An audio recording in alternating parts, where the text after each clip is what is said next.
څنګه چې تاسو ته معلومه ده په دې ملک کې په 8 فروری د انتخاباتو اعلان شوی دی او ناصر خان زموږ د NA کینډیډیټ دی او زه د PK 78 کینډیډیټ یم. انشاءالله د ټولو پارټو منشور شته خو زموږ د پارټۍ منشور دا دی چې د الله تعالی په ځمکه د الله په بندګانو کې د اسلامي او قرآن نظام راوستل. د نورو پارټو منشور د چا روټي کپڑا مکان ده، د چا تبدیلی ده، د چا خوشحال پاکستان دی، د چا خپل خاور خپل اختیار دی. خو زمونږ منشور چې کم دی هغه د هر مسلمان چې دی په ښه بد پوه شي د هغه هم دغه سوچي چې الله تعالی دې زما دنیا هم ښه کړي او آخرت هم ښه کړي. دا زمونږ د جمعیت الاسلام منشور دی، دا د یو حق قافله ده، دا یو تحریک دی او انشاءالله چې تاسو دې له ووټ ورکړئ نو زه سره یقین سره وایم چې الله تعالی به هم دنیا هم ښه کوي او آخرت به هم ښه کوي. ولې چې دې نه به وړاندې خلکو ویلي چې د مولیانو سیاست کې څه کار دی، د دې خو جماعت سره کار دی، دې په سیاست څه پوهېږي. اول خو دې نه دی خبر چې زموږ پیغمبر خوږ محمد صلی الله علیه وسلم زموږ خلفای راشدین حضرت ابوبکر صدیق رضی اللہ تعالیٰ عنہ، حضرت عمر رضی اللہ تعالیٰ عنہ، حضرت عثمان غنی رضی اللہ تعالیٰ عنہ، حضرت علی رضی اللہ تعالیٰ عنہ، عمر بن عبدالعزیز رحمت الله علیه داسې حکمرانی کړې ده زما په خیال چې د آدم علیه السلام نه والا تر قیامته بیا څوک حکمراني ونه کړي. او دا علماء کرام دي چې دا د الله دغه د رسول او د دین وارثان دي نو دې کمکلو ته دام پته نشته چې دی په سیاست کې څه کار دی. اول خو موږ له دا پکار دي چې دا د دې نورو منشور یو عام دروغ دی. زمونږ منشور قرآن پاک دی، احادیث دی، د پیغمبر علیه السلام په طور طریقو تک دی. نو په ایمان وی چې هغه نظام راشي نو دې کې به څوک د خوشحالۍ نه محرومه پاتې شي. نو انشاءالله زمونږ دا به وي مونږ به دا دنیاوي کارونه هم ستاسو کوو، نه به زمونږ علماء کرام په جوماتو کې انشاءالله ښه تکړه دي. خو دا د مولانا فضل رحمان د سیاست برکت دی چې هغه د اجرو جومات یو که او داسې خلکو ته ټکټونه ورکه.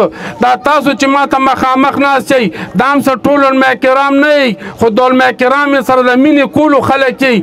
انشاءالله نه رانه والله کې دی په جومات کې وګټي او نه رانه د کلي وطن په سیاست کې وګټي انشاءالله. باقي دی دا وایي چې یاره مونږ دا کم کارونه وایي دا 10 کاله تبدیلی د حکومت تیر شو د دې دا منشور مونږ نه وایو چې په 90 ډیز کې به کرپشن ختمو، 90 ډیز کې به ایجوکیشن عام کوو، 90 ډیز کې به دا تانه کلچر ختمو، فوټواري نظام به ختمو او بله خبره یې کړې ویله 800 ډیمه به جوړو.